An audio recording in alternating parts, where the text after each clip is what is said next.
there, and welcome to episode 5 of The Builder's Office. My name is Hugh, and I just wanted to say thank you for listening, and I'm really looking forward to bringing you a really good episode today. Today, we are talking still about flooding and all the effects and that sort of thing that can come from flooding, whether it's from outside the house or inside the house.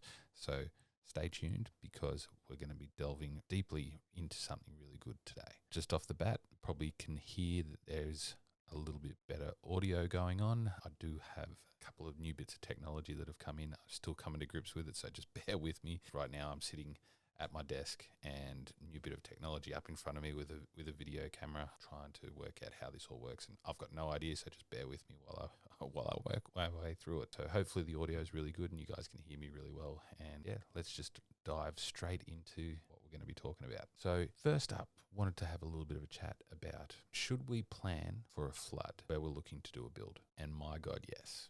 There are so many areas out there that are flood prone, definitely flood prone. So right now we are going to be talking about when a flood is happening and it's coming from outside the home. We're seeing a lot of it in Victoria right now, and it can be quite challenging to work out what's actually going on when it does come to a large amount of water sort of coming in and taking away homes. And we're seeing it around places like Shepparton, up on the Murray River, where there are homes that are being inundated and they haven't had a lot of information when it comes to the actual build itself definitely getting above flood levels. So a lot of people are actually having their homes built and subsequently finding out that they can get flooded relatively easily, and a lot of businesses are being affected quite badly by it all as well. So if you're seeing in the news right now that businesses' homes are underwater, these are the things that can happen. And one of the things that we can do to try and sort of work out how we should be planning for our build in our home is getting all the information from council on flood levels and what they have been in the past. Take, for instance, up around Shepparton in 1974, the flood levels were up relatively high, and we're talking in the tens of metres, well above the natural ground level. And I know a couple of people currently that are up around Shepparton, and they are quite lucky that their homes in some of the new estates have been built for the issue of rising floodwaters. And that's something that can be quite challenging in itself to work out. But the councils, they have all the levels, they have all the heights, the building surveyors have all this information as well, so they should be able to provide that sort of thing to you relatively easily. Now, getting that information might be a little bit challenging because the due process when it comes to the councils can be quite challenging to work your way around and to get the right information, because you can get a flood height, but it might not give you the right information for being able to get all of that information out of that to be able to get across to your designers, so that you can say, okay, well, we need to make sure that we're above a certain level.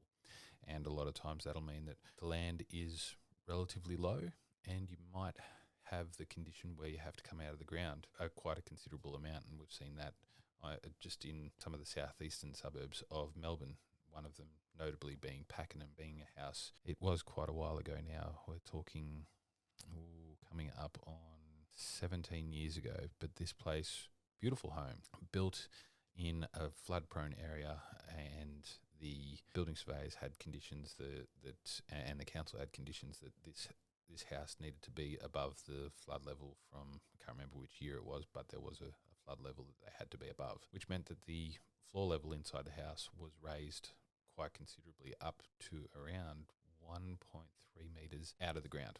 So we were standing quite high already. And that house got built. It turned out to be beautiful. Now, we haven't had any floods go through there, but who knows right now, with everything that's going on, anything could be a possibility, and it possibly could happen. So anything's possible. So should we be planning for floods when we're looking to build? Most definitely. Depending on the area, if your low-lying areas close to rivers, close to lakes, dams, anything like that, there's every possibility that there could be a flood event within your lifetime, within the ownership of your home. So definitely think about it and do your best to plan for it, even if it is just a minute chance of it actually happening. So where do we go on from here?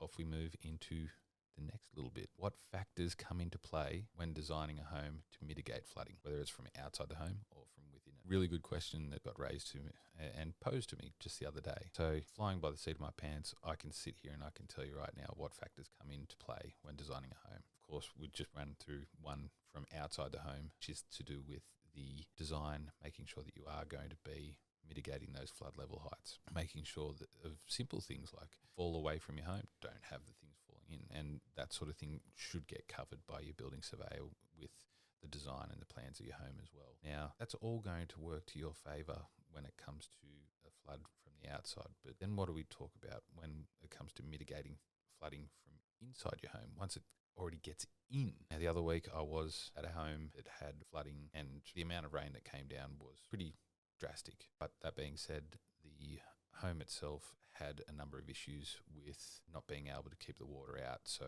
a small amount of blockage in drainage systems on the outside of the home, that all flooded into the house. And walking through the home was amazing. It felt like I was walking on water, which was a strange sensation when you're walking on floating floor. Pretty sure I touched a little bit on that last week, but it's still relevant right now for what can happen inside a home relatively easily from things not being planned on the outside. Now, that particular home, I don't think the people actually designed everything around the possibility of flooding. So a lot of things were built up around it, which caused some of that issue. So when it comes to mitigating some of that, whether it's outside or in, you really need to be thinking about how you are building things on the outside of your home as well. So if you are doing the landscaping, you've got to take all your drainage and that sort of thing into account when it comes to all of that. If you're not taking that into account, then you are opening yourself up for issues arising. So hopefully people, if you do end up in that position of having a lot of water, you'll probably always be thinking, when is my house going to flood from a lot of rain? There is the stuff with VBA in Victoria. In New South Wales, I can't remember whether it's called the Building Commission in New South Wales or not. Queensland's QBCC, but we do have quite a lot of things within each state that give you regulations for how things are meant to be between outside to inside on your house to mitigate flooding. And I think I touched on this last week when it comes to box gutters and that sort of thing within your home and how they can create issues, but everything has to be able to mitigate a once in 100 year storm. And all these conditions, whether it's on the outside with the spouting or your downpipes and all those sort of things, they're designed and they're also drawn up in such a way that the regulations are met because they take into account the flooding capacity of all of the materials on a house. At least that should be done. Doesn't mean that it always gets done. There are some things that do slip through. Change in regulations can really exacerbate things.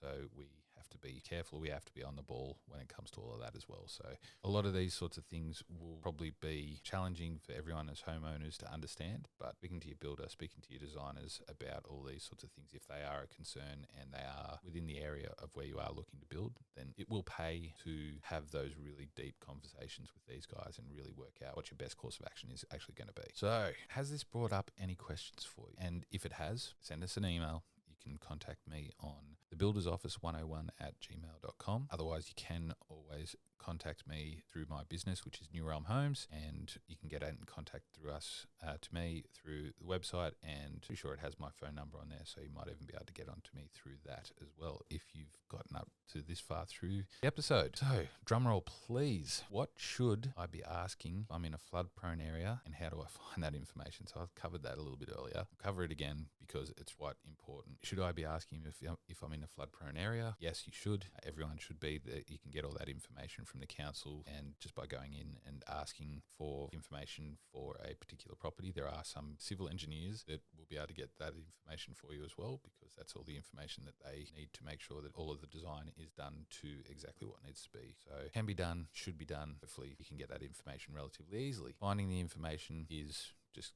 going to the council, asking for it, and then getting it across to all the people that really need it. So yeah, I hope that has helped everybody out when it comes to flooding. I am really hoping that next week I'm going to be able to have a chat with one of the guys that is up near Shepparton and see how they're actually going with the flooding and the issues that may have been sort of caused by the flooding up there as them. So hoping to be able to get that board and battling through the stuff of technology. And if you're watching this on YouTube, you'll see that there is a pod mic here, and and hopefully the audio is a lot better than what it has been the last couple episodes. Yeah, just trying to work out how to make this a little bit more interesting and a little bit more really good, vital information for everyone. So hopefully next week, yes, with the technology stuff, I'll be able to battle my way through and be able to bring somebody else on board who'll be able to bring a bit better insight into the current environment out there for flooding. So really looking forward to being able to bring that to you next week, and you guys have a cracking week, and we'll see you then.